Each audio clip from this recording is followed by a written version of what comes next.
So as the 7th Bishop of the Diocese of Lafayette here now for, what you say, 12 years now?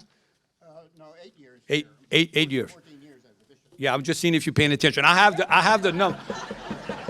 I have the numbers here, but I just want to make sure that, you know, that you actually were valuing my work here today. So anyway, we're excited, and again, I would ask that you join with me in a warm Acadiana welcome for our very own Bishop Deshotel.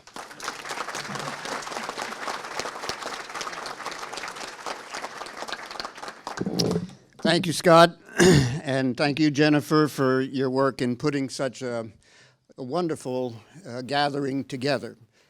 I was thinking only the state of Louisiana would pass a resolution declaring May 1st St. Joseph the Worker Day in Louisiana.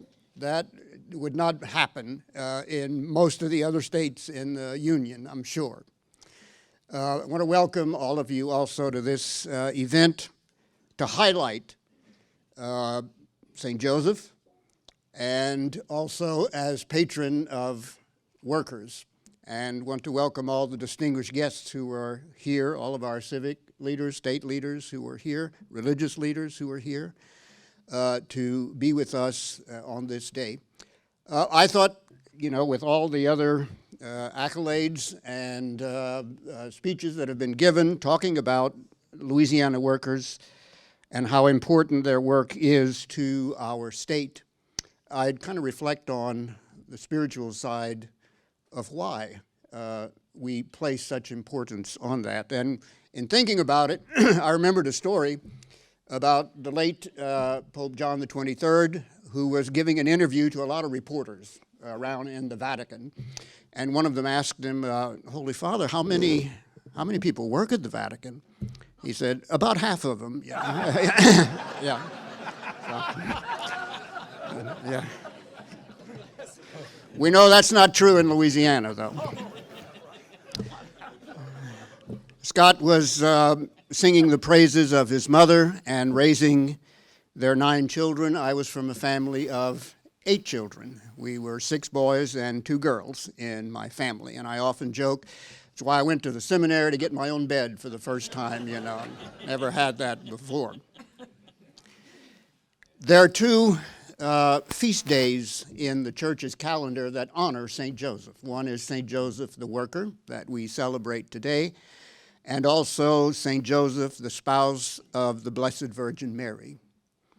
This feast day of May the 1st was established by the late Pope Pius XII in 1955. And there was a reason why it was established. He wanted to emphasize and point out the nobility and the sacredness of human labor.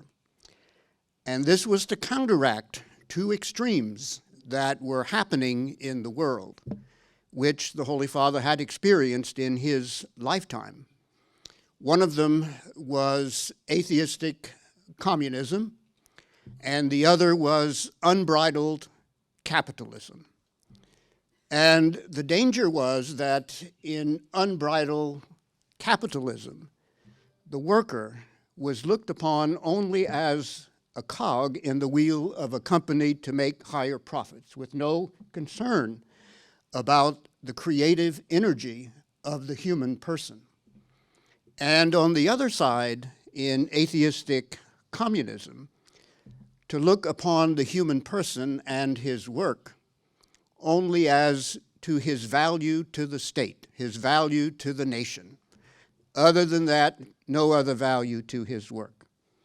And so the Holy Father wanted to emphasize the nobility and the creative aspect of human labor. That the human person is not just a beast of burden, that the human person is not just a cog in the wheel of a faceless company or a faceless national idea, but that because the human person is created in the image and likeness of God, with being endowed with free will and reason and an immortal soul, and that he shares in the creative work of God by his own labor. His labor for providing for his family, his labor for improving the community that he lives in. Just think of all the inventiveness of the human person when the human person is allowed to freely labor and use his creative energies to benefit the rest of society. No robot can do that. No beast of burden can do that. Only the human person in his creative powers, in imitation of God the Creator, can accomplish those things. And we have that model in St. Joseph. St. Joseph, who was obedient to the will of God. Time and time we read in the sacred scriptures the reply that the sacred scriptures give us of Joseph's response to missions given to him by God. Asked to be the spouse of the Blessed Virgin Mary, who was with child, and who St. Joseph didn't understand all the ramifications of that. He took the will of God and, as the scriptures tell us, did as the angel of the Lord told him.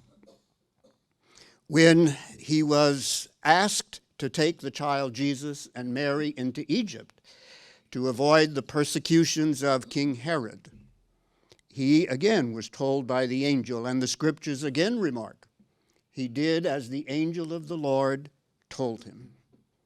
When he was told to name the child Jesus because it meant God is with us, Joseph did as the angel of the Lord instructed him.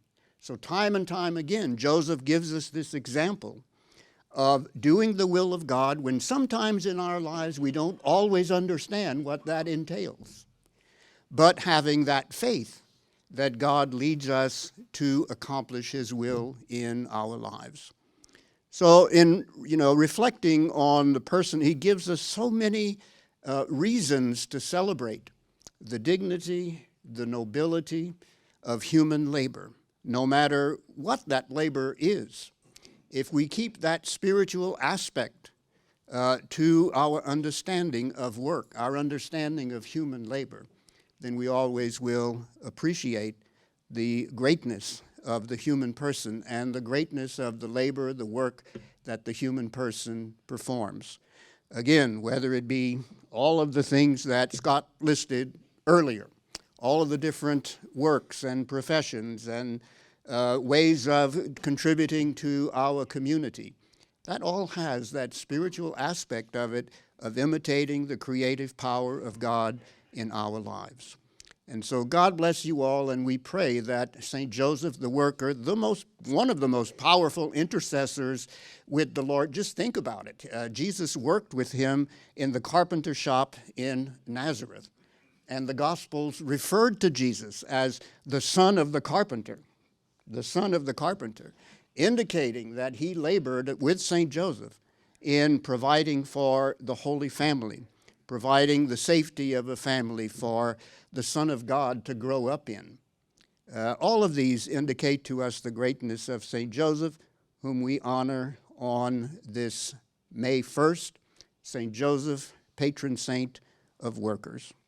God bless you all, and thank you for being here again today.